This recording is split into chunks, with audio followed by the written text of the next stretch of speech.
here going. We're active.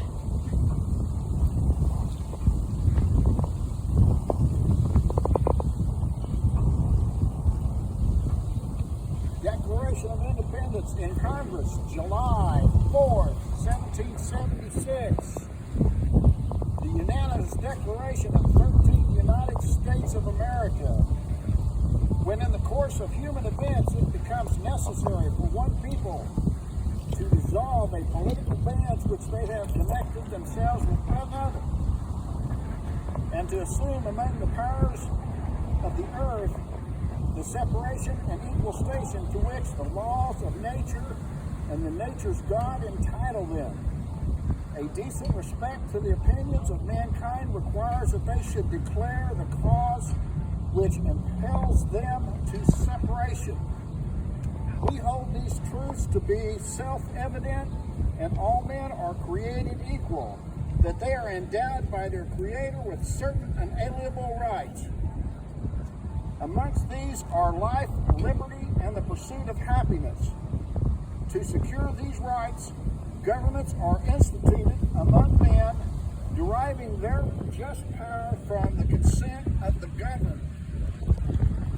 That whenever any form of government becomes destructive of these ends, it is the right of the people to alter or to abolish it, and to institute new government, laying the foundation on such principles and organizations is its power in such form as to them shall seem most likely to affect their safety and happiness.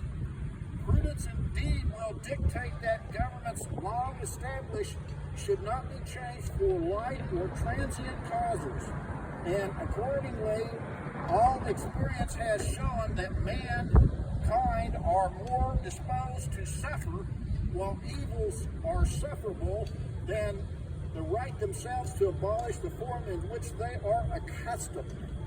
But when a long train of abuses and usurpations pursuing invariably the same object evidence a design to reduce them under absolute despotism, it is their right, it is their duty to throw off such government and to provide a new guard for their future security.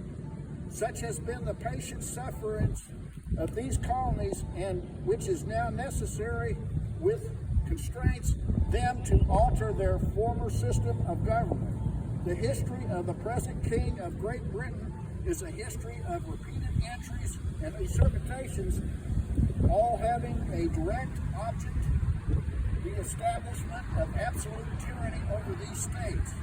To provide this, let facts be submitted to a candid world.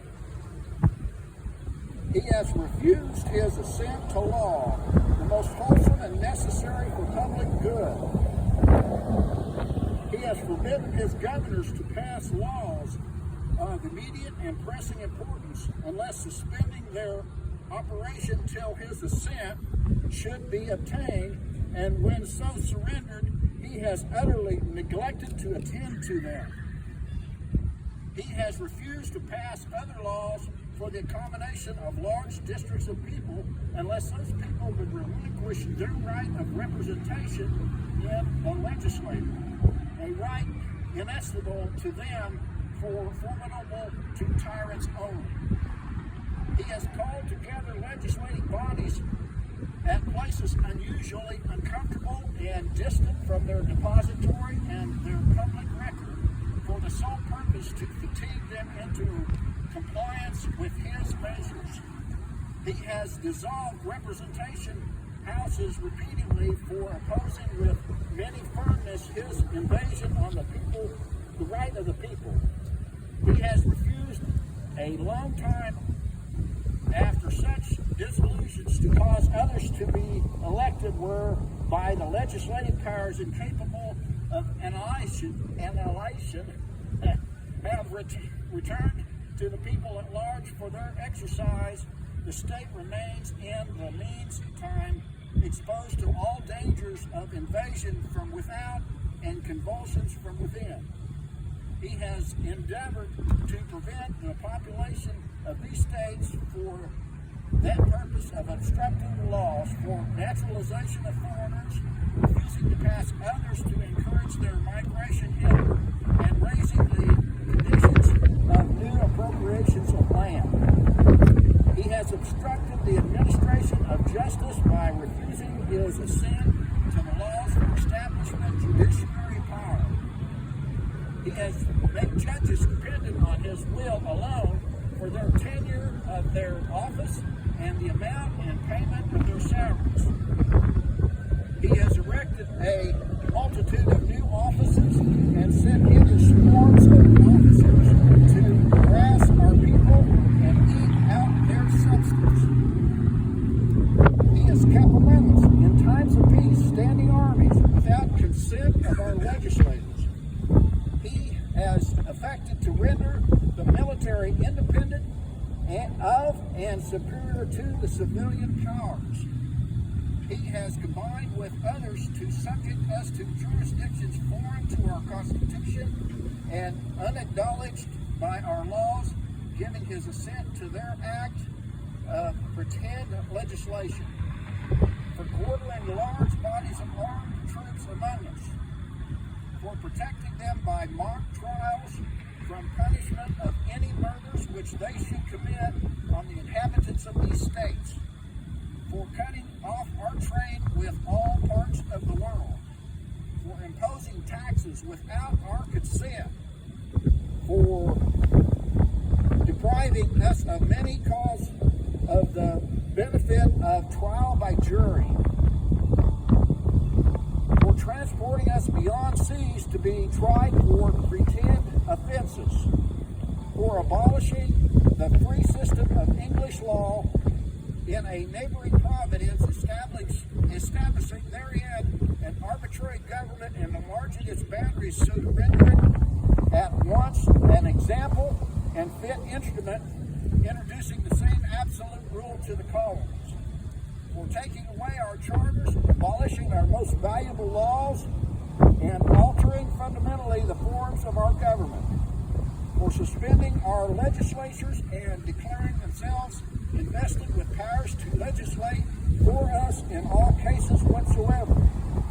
He has abolished government here by declaring us out of his protection and waging war against us. He has plundered our seas, ravaged our coast, burnt our towns, and destroyed the lives of our people. He is at this time transporting large armies of foreign mercenaries to complete the work of death, desolation, and tyranny already begun, with circumstances of cruelty and perfidy, sacred parallels in the most barbarous ages and totally unworthy of the head of a civilized nation. He has constrained our fellow citizens taken captive on the high seas to bear arms against their country, to become the executioners of their friends and brethren, or to fall themselves by these hands. He has exercised domestic insurrection amongst us, and has endeavored to bring on the inhabitants of our frontier the merciless Indian savages whose known rule of warfare is undistinguished destruction of all ages, sexes, and conditions. In every stage of these oppressions, we have petitioned for redress in the most humble terms. Our repeated petitions have been answered only by repeated injuries. A prince whose character is thus marked by every act which we may define a tyrant is unfit to be the ruler of free people. Nor have we been wanting in attention from our British brethren. We have warned them from time to time of attempts by their legislator to extend its unwarrantable jurisdiction over us. We have reminded them of our circumstances of our immigration and settlement here. We have appealed to their native justice and magnanimity, and we have conjured them by their ties to our common kindred to disavow these usurpations, which would inevitably interrupt our connection and correspondence. They too have been deaf to the voices of justice and of continuity. They must therefore acquiesce in the necessary which denounces our separation, and hold them as we hold the rest of mankind, enemies at war, in peace friends. We therefore, the representatives of these United States of America and General Congress, assemble, appealing to the Supreme Judge of the world for the rectitude of our intentions, do, in the name and by authority of the good people of these colonies, solemnly publish, declare that these united colonies are and of right ought to be free and independent states, that they are absolved and from all allegiance to the British Crown and all political connections between them and the state of Great Britain is and ought to be totally dissolved, and that free and independent state, they have full power to levy war, conclude peace, contract alliances, establish commerce, and do all the other acts and things which independent states may have the right to do. And for support of this declaration, with firm reliance on the protection of our divine providence, we mutually pledge to each other our lives, our fortune, and our sacred honor. Thank you.